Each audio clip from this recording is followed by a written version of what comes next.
Nipi po maroto kaya may turangan ay skill ang bulit ako bigyan na kabi din karabat nita radio bulong Duavata San Francisco si bigyan tara na tini kadiwa na minitia anta wara ki roto ko meron ndo pulangi anta si wawa to kamay anta po ni rausangay buru sa kamay en tapad din karabat radio bulong Duavata non to station ko bumali en kabi di singo bukulu entenda yo ki rosa bore ta kachuko anta sa kilabi na kachuko ni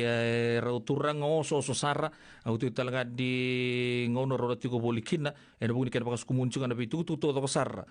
te ku cuma non pono lomani vici le dapat to ka di nani ro ya sana ke Mr Graham mai na sana ko turang kentabu nda pobdim na ro sa chiko sarangko na kenda manta sarnga ni GCC review committee buni wai Jone Baleidrokadroka Dr. John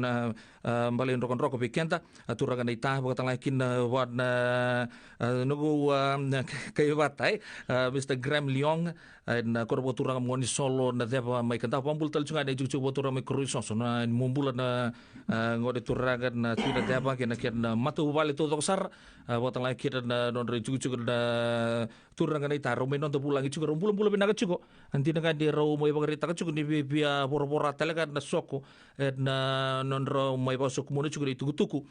na sigli pinang di kuwa keto to kan buku di non rasung ko buku Mr. Leung may santaros sabore tak ye o ya do may merke so may sumida nga na ngor no mende san lang may san sul tunga bi na red wine ne yo bambo tadi kemru na turang memru wai nga muru sa taba gitu ken na ugni na muru de wir bol may no to lo mani wici bambo tadi roma ro tak talaga na chugo no le merke tin kan ro duin na namru ya do mai ya kim sa po di penakan di sa may visok taragi juga David na ngono sa ochi na uchi talangan na Veitalanoa sigile penakan di kuwa nang kailan pagatur juga di na YouTube di Veitalanoa na no to volleyball trade commission atau ngo ibeling game sang tali turban din non ngona abang bula matanga bero na turanga bambi buan turangan di liu Dr. John Baleidrokadroka bang bula matanga be kimami sangay buke ada boso aperta dia Mr. Leung to sangay Veitalanoa chungani leka sar chukun na Veitalanoa me pakad lima na koloko te utal na consultation may bowling game rombulo bina kana turang rombulo bina kana turang unisa turang pitabuki kamaroteki na kami bina ni ko kito may bulong di community kana nanda na tiko en West Coast ka Amerika pambimbi na Bay Area kiro na tingo tena turanga tena deva Graham Leung kam marotaki tonight na ni ro sa mai ndambi tingo me kito mai wa bulong di kemini en vikam sa tauti ko mai ni ro no ken en ken na wanga da takin na railway station tu na bosile wa turanga na wale Mr. Graham ya murbula na bodiza lebu titabuki murbula era na nonda i viti i California. Ya, sabi na kan raw ele berapa tarong chuko mai ena ka pinaka ni kuwa endo na tarong man kami dato na tiga buna kin non to Veitalanoa bigim rula turang. Why a review of the GCC? Ia bina wale turang nai tabo mo tanto na tarongo sa tarang ti wa suma bikito. Wakam ni sa klasa mai bisa no matintu. Sa tungo na koli singa mai viti na non roto ala roto ki roto ndinta ki merto matintu se non roto political manifesto ia merto na vanduria no masili waturan kwasa maya tungo kwasa kiro metiu kino Lang sa wale ndara tarto pampu to sangkai to rakto mentanga di bikin raw lele betul ngar rawat tarong chumai angkai itu grata ke mauna sa bangko sebenarnya ndo pola mengo rosa amai tingko betul juga le bertuku na nanguni sala ta ke ka to Veitalanoa non to ya budi poko bulewa ngonong ko to dili juga na ya budi poko bulewa ronon to lutini katol na yo tu tini ngona ambiukin na na tin kadio na constitution tin kadio dio sa bulu kabitu ke baka entor na beka o muria section 16 ni ochia ronon to lukabitu ndakilan dia siaka di main Duavata na matin to bilu tagiliu ken na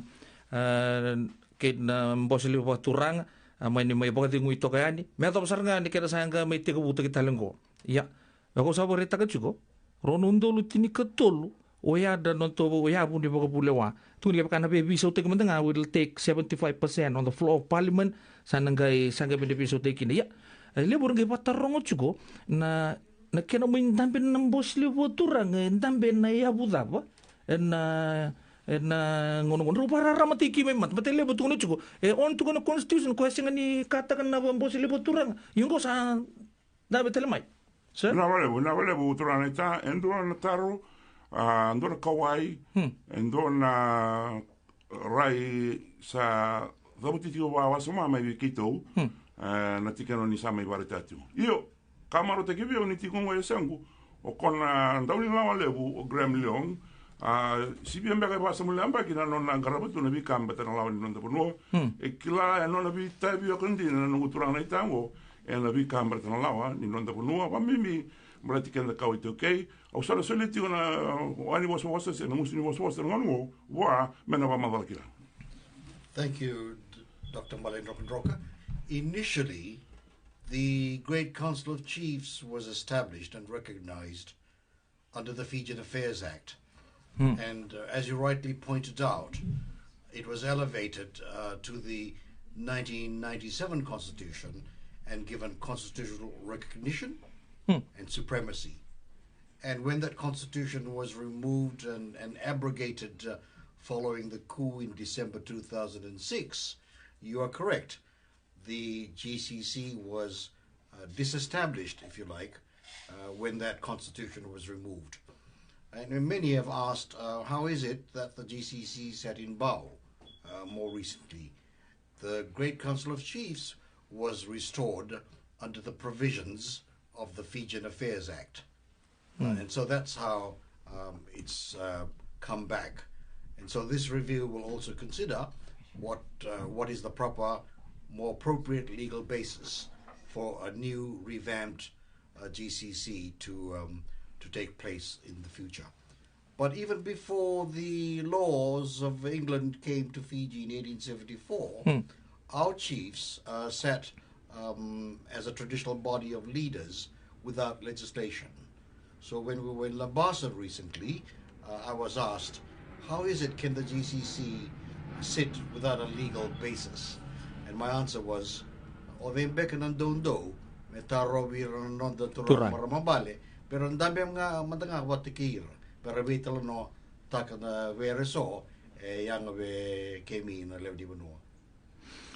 Lang sa boleh buat tapi belum nak cakap nak don raw sampai tu rakyat cakap don raw numa ada kami nak di kuentar le semua tengah di kena baca kebuta gitu cuma tengah don raw apa isi ko abu gitu ko keladir tu lewat tal sungai bitar da turakan merama kelile besar roti mote tapana benua Dr. Edi nambala rua malane yang merani rok timbau ke Dr. Movono na leo di TV binagonom tu ngante tu mendengar na besa wici na tahu suci mah itu nak dosa bahasa kumun cukup mai ka rasa apa ganti tak cuci kita leo di pun orang bagari tak baik mundo na non toko na nile sumai ke bukan rona pasien tak ya si Zaba mbeka na naman raw rayan na wako di bakasama naman raw sala ko abu gusto na besa wici naman raw ngole abu gusto na buku cunga ni kena batanggo rungo di matan tomon relo ni ponua ta ponon rai na kena sa Aristotle ngo na Great Council of Chiefs binaka si sa kuchi kintu tali muri si abendo no binaka na turang na Prime Minister Liu me fate muya ta ponon do rai na vale bu turana ita bombota endo binaka na nomni tarongori me bateti kona kena sa sangai tingo me va tikoritana na bosle turanga sa tini kapanesa na sa kito talabarao tal tingango na urban na peri-urban areas na pon dito tim ko ni sa dabuta tinguri na rai tomanda vai era na ronda na tigo mai viti the majority of them say that they want the GCC back even to the extent the other ethnic groups we have actually consulted with them. Their feelings are that the GCC is an institution that is locally, it's built on our culture and our tradition, and they would really love to see it back. I would actually put a percentage. I'd stick my head out and say about at least 99% of the people that we've actually heard submissions from do want the GCC back. Around you took on a series, Sibia, little some work, 100%, Mena betala na GCC. Non rai oiro ni e tiki ni non Bula na te okay. Watala ki na bono viti. Na kona songo turango kome ka na kaura ni wa mafala un sule vi mena mafala tatanga na vi watutu sala ko mai roni daura to gram kila tal tunga ko vida ka na matene kana sangai mendulis. Overwhelmingly, we found that the majority of people that came forward to meet us wanted the GCC back. There was a sense of nostalgia, a sense of loss, and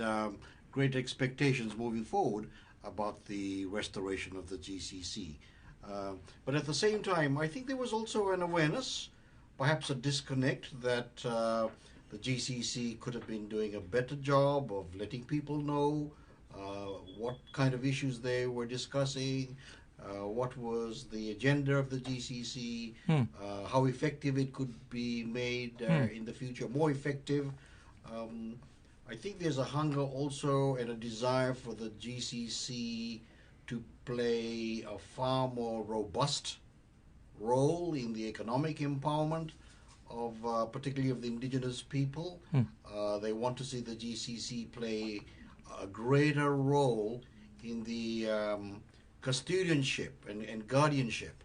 of the young Bula. That is to say, the protection, management, and conservation of forests, fisheries, gravel, water, and all the kind of natural resources that Fiji has an abundant source of. You will, of course, appreciate that at least 90% of the land is owned by indigenous Fijians, and there is concern that a lot of the resources have been exploited in a way that has unfairly disadvantaged indigenous Fijians. And so many people that spoke to us have asked us for the GCC to be more effective, to play a greater role in that, as well as the protection, promotion, and nurturing of Fijian tradition, culture, languages, and the value systems that underpin the Tokay system and structures. Ndora I wase lebu we ira nonda turaneta sara kere taltinga era tangi da taltinga me rei da GCC na we ka me batana Bula wa ila boni nonda uno non obebe kenda na Tokay kana was me wana tasi the economic empowerment of the Tokays. They want the GCC to be more relevant in their ordinary lives. The poverty level may viti sa ni kilaminatio. Which are what you say like. Sa ande viti ngo ratuko na ke baron right tran GCC menando yulo vitigo na tombano ngo na kana sanga I weekend na kautoke men da kusa ni we na tale na so o na Bula batetigo mai viti na non Bula business in Bula level to be much more financially literate as a people. Udah boleh udah bitokan di radio Bula Duavata anda boleh bilang juga beroda turang ndo nataro tigo na buku di baka sama gori lebur ratu kuda cukup bangko nampo sili buat turango di ndo tak na pitalo sarto pitalo juga na turang na kuno me kerpos tek baka papal me trickle so meliado sarto the grassroot baka ndo disconnect dal tungai ka baka tunga to sama ni boleh tambah ni sete ke bumba ka mai na tini ka walu bit sanga bulu kaono to sa luar to mbos juga na turang gori so na we kalelewe baka dor tu ya ni kebro turang ro kelan ro santi kia bo pinangasar na non rendo songgung go na turang ngau manta na ka ngau ndo kila di rendo dona tikin ni Veitalanoa ni mbosili bo turang kan rendo mai sota ke kan don mangana kena ngau na wa mer don dingita ka na perestendi non da bonolo mani ubici ya don ngau na lega burung ko lebo satu kuna sabakai sa politik talitu na non rembos na turango peka ni aparita ka mai Instagram oi rarani tungan rendo na rembos itu yang ko ngi samai parlo tengo di se machi juga na matin tu lebo ratu cukup di matai matanga so matanga lewe ni GCC bentana rongo tu sawo ci rasa lifetime members tu njira ni renda tuku ni rasya gadin rambe ka buat turanga se wakasali kalau wadi tu mengakin na wakasame asor tu cunggo me mertu sali uta kamanda ngawir na turang te busar nga Mai wa ko na kena chairman la ko sombu mai yo pambuta di rona roni para ramata kamata na suar sambu sen na Veitalanoa suar sabu kare taka cukadi Great Council of Chiefs merto Veitalanoa mantanga no turang ndo tala kena sana sue pango apa me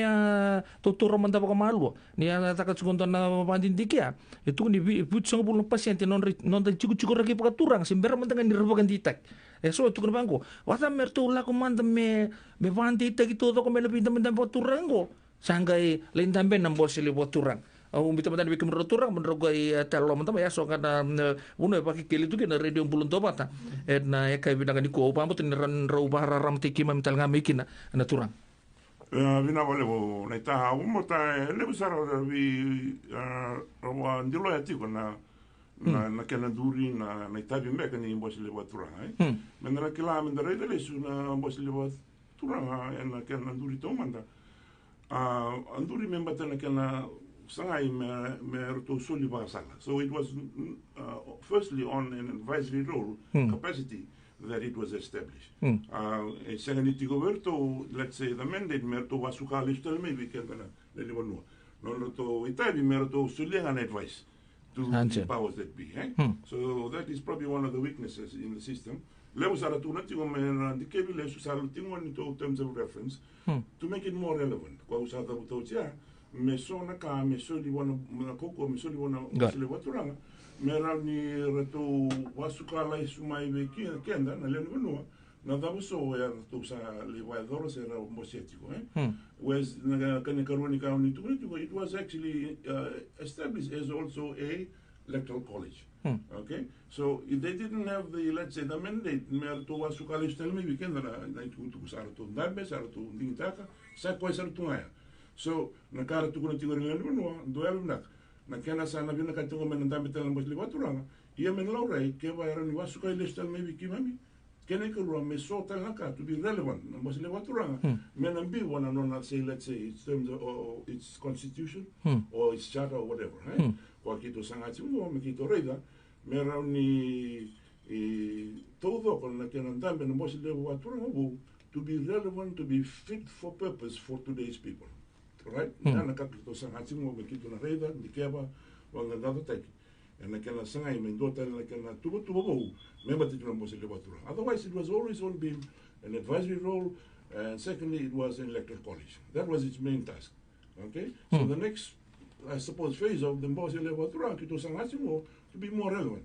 to the people of Fiji. But it has to be actually enshrined in legislation and, of course, I suppose, in the Constitution. Mr. Graham.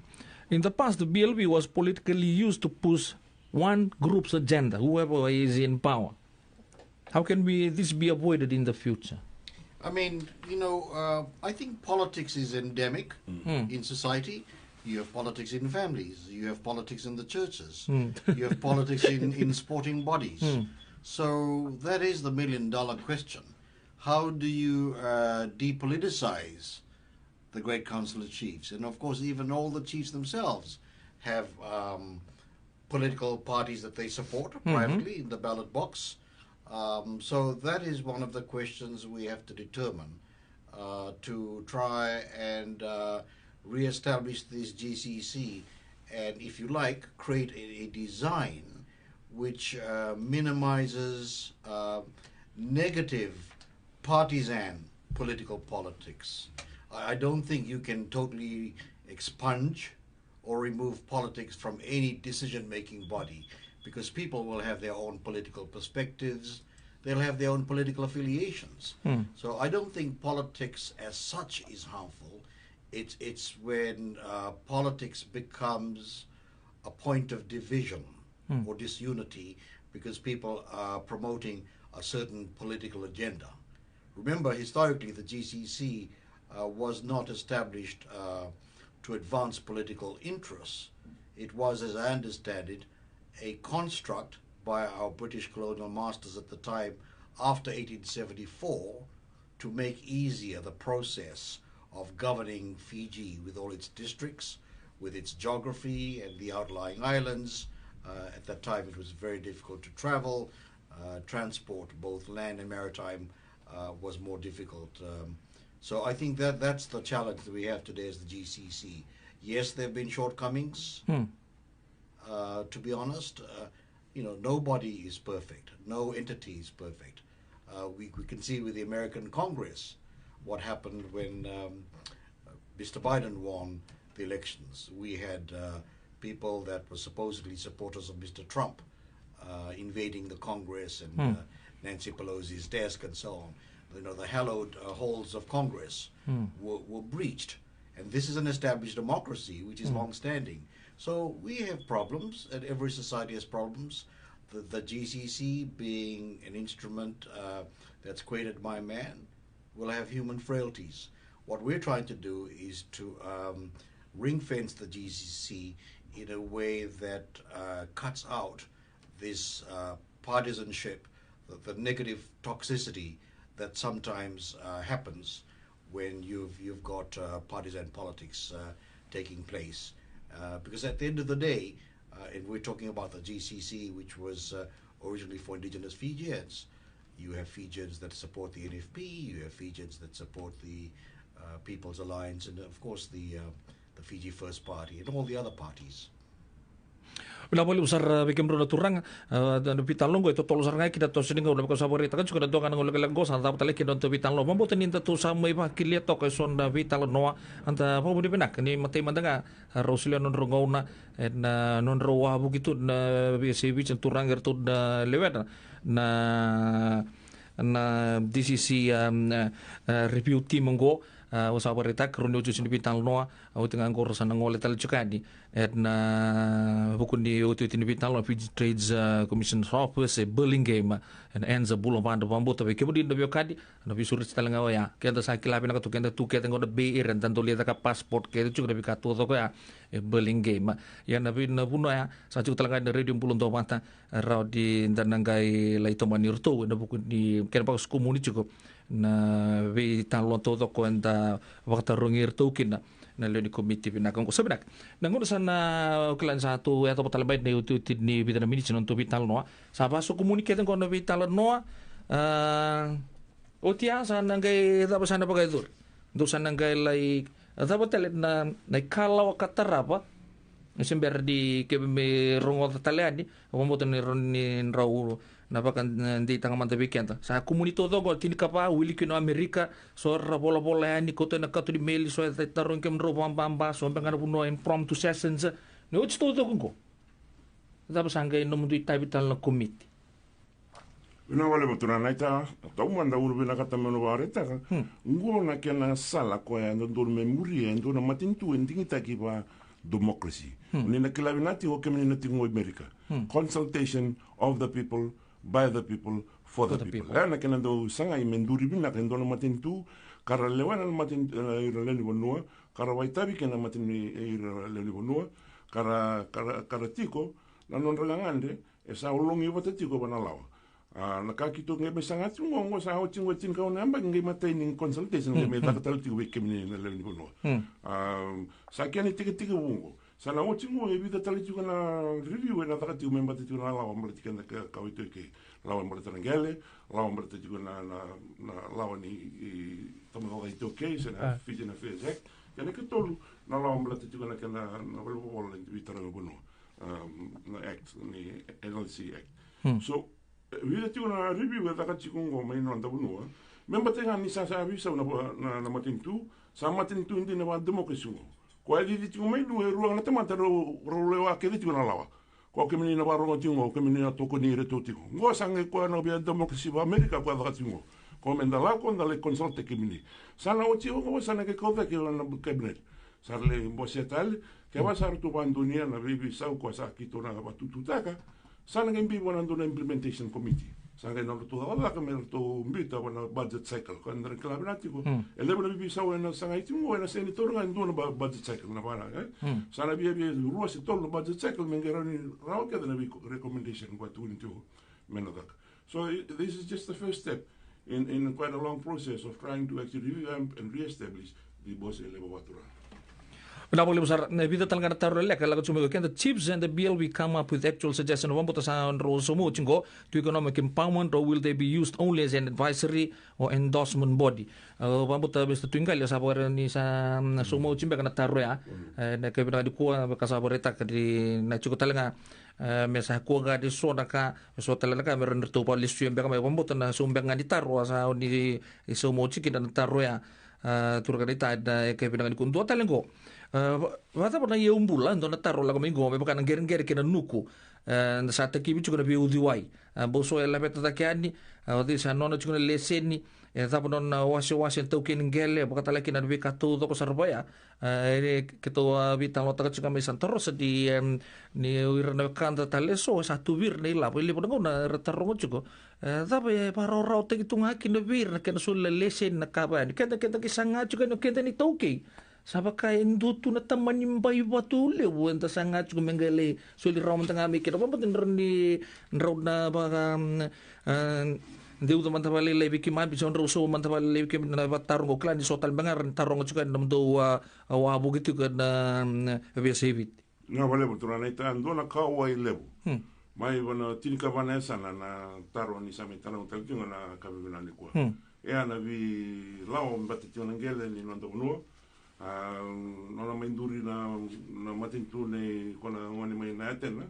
do na kila bido sanga bulu na dikri mai ba nda borotiko ira me bate tuna gele ko ke dengo ko usa da buto ja sana da ka tuna review tana me bate tuna law ni non tangela ni no chinga ngona ni to review tara basare ni no law bate tuna no TV 1948 ko na dikebi ndingobi ka rei lo rei bina kana na vika ko rani da bukeki na itoke me bate tuna tangela sale una kundu sale una tangi na nanda me bate tuna law ningel laura ni senga tuni visa utu ke ba rei tuna na boso o prime minister me na dole ni bosnia sano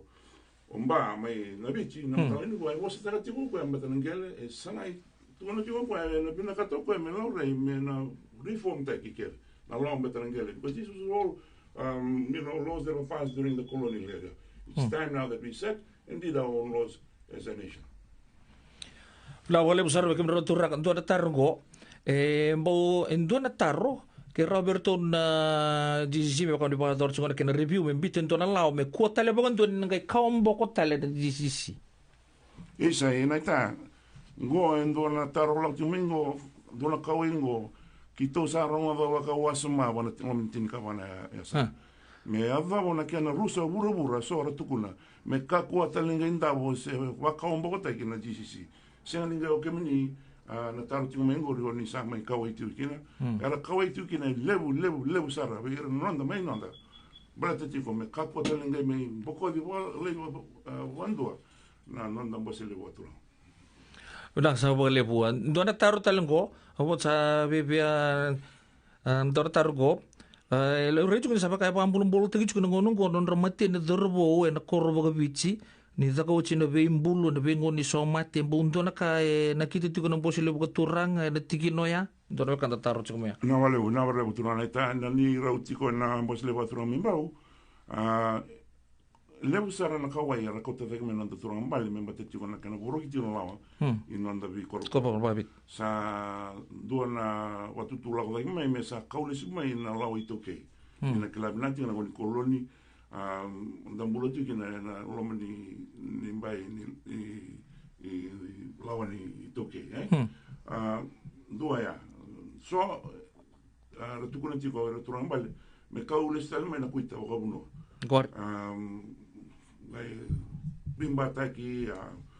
dona vi wasakin Bula ta kela meni wale mai na ulibua kitunda meto kito warango to sa manliti ni sa tukun juk sa mendoro wa muria ngana vika wala wa human rights wasakin na turanga Baleidrokadroka na attorney general no revi na kato na tuan bale mero bangkara endone wali me bata tiko na basulawa ka wa tingo na nda bono io sa lore tingo na kana toso sobutinga na nda ko botina la wa nda vi korokoro sa endo tingo na nito watutu mena dikevi me va ka endone con commission atigo na kona village bylaws sanga mero to avanduria matin tu saoji sa mainda sa tu mara matani ang yuro to rin sa kanan din matani yuro visa ka sa ti ko watana human rights ni human rights kung na we rele men da o sa ta kan do na kam na visa ni da na rai da ni sama ke dito na lawa me le ava sa human rights me da ngaro na binak na kana buli na lawa me ka ko ni me visa ka sa ka watana no ndudon no ngone watana ki ni mara so kwa sa kito rede tiko mena duti una ni to watutu Ulang sabole usabo beke tin miniti melli mana keloko matai sale usar chuna taro sala ko chuma be ro turang ne kai ni kuwa na sinra ni taro gitu to chuka ne baka de sale kale ko chuna ngona ndu pola mengo re le uchimbenga na re le butiko tata basa ni se du butiko le usar nambil ni bono ya busa kena matangali ndu volatile kamingo baka tanto kila tu ili urna turang lo ben turang do ko baka mai na bet so ndo baka nungu pa matala ya do mai babuli dikin na bika ni bin karabi ni bili utaki antolo kita na kuribuli mai na bulin turang ai ndu pola mengo na rombe ka ni ndu tale kuribuli me baka wa baru tagi sara membale tir sara baka tambagin do na lo ben turang mbali ko talindua mera tumberi sara na kena maru sara na weka membale chikenda na tauke ebit se vena vale una ita sa no te ko wasma na ngande na botu tu sa ka ga mengo momona mutua ena kena sanga mera buli binna ko ina na ni bilu taki a good leadership is what we want so we have to prepare them for that role so kima misa raida sa kito na no matal tinga ngo sa bi tinga na ka kito sanga tingo lebu sara tu kuna tinga memba tu na da ka turanga sa tinga utal tinga na kadechip memba tinga na da lubin turanga kala lubin tu na mos tu imbo na ngono ngo sa ru tingo mena ito ke fes me ru kadetiko mai nanta sa ka tingo na buli ni so sa la ko tingo ba sana redite me na bia sana we are nunu mitiko ni they will play a leadership role within our provinces they are now actually being schooled on the basics of leadership in the rural and non-rabi korogoro so sa sangai tingo me tiko ndona pathway bera me mbate tingo na bilutaki ko nga kwa la ka tingo na ke ran dambe ndo me taratal no bosile watura me lo rebi na ka ni ure ke na le no bosile watura se na kan composition era ba buli to kan ndo watan nyende ko na ndreba le ni wono mandare di lo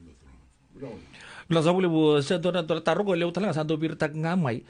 ni dolore juga ni do taka juga na binding tak ko do boreta kana GCC do undo na posile boturang do unding taka juga na president sorga itu guna do na sana tini ka ba tunggo ibit gan dolore bakar to unding taka juga arto na liu ni matin tu etolu merto sa woching au kumbuna president orto mai ebe pa to ko pa so gitu na sianga asa ko mai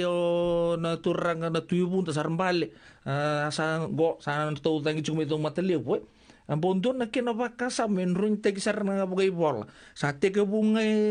sa na buga turang hotel me sa oche bina kasargan no de bichi wili kino rotuma ambondo na soer parita no rapa tutu be pa ya se to na gele wachu na turang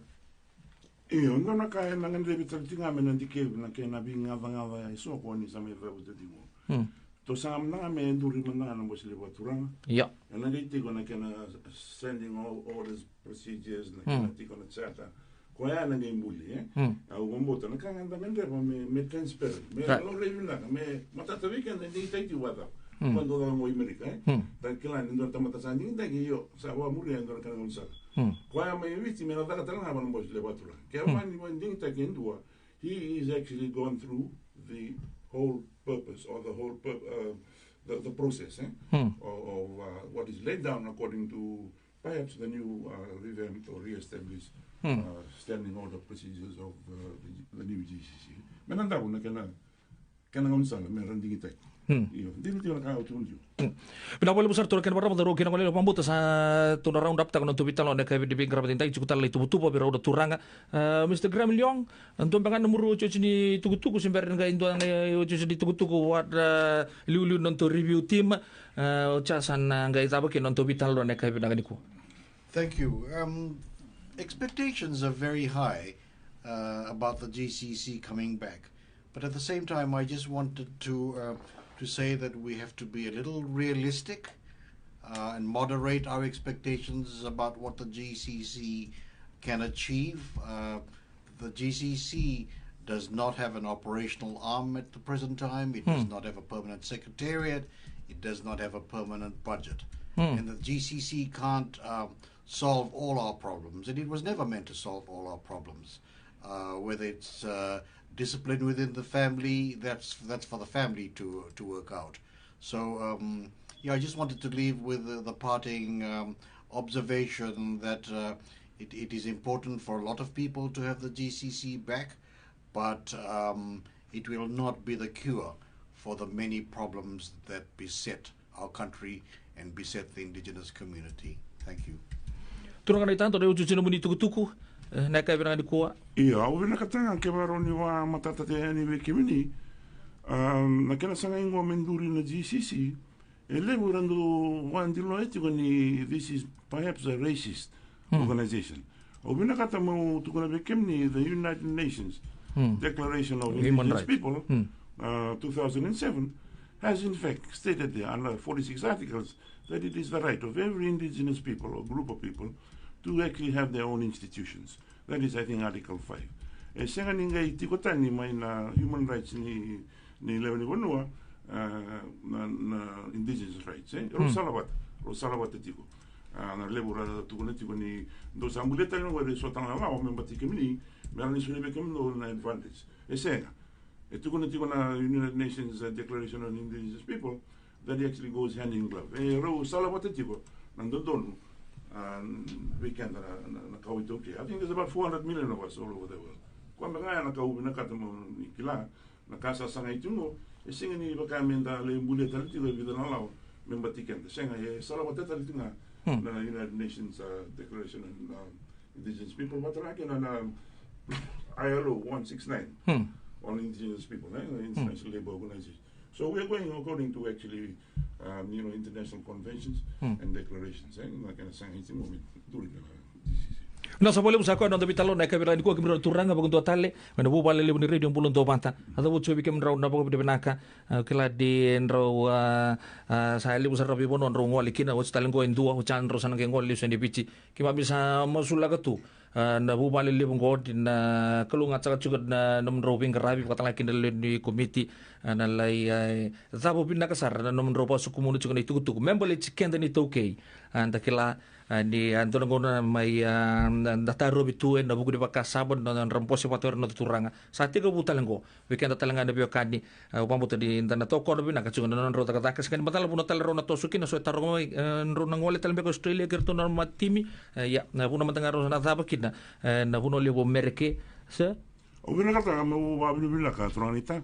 weire ke na turanga marama na lomini ndona manga ni ro ya butingo na loma na vika witaki mai bare te tiku wikitu bina sa walebu ni kalongata me liutiko be kemni na nonta turanga choba oni nganga tiko ni butuni au bina sa walebu na buku ikira o te turanga ita gram sandona kana ni ro wa bina de kia we kemni to doko ena vi korokoro ko ki me bisata le hoje na sa boleh usaha ko ando Veitalanoa na ka bi de venga rabin dai radio bulun Duavata sa boto ko weekend de tollo miniti me 5 na kloko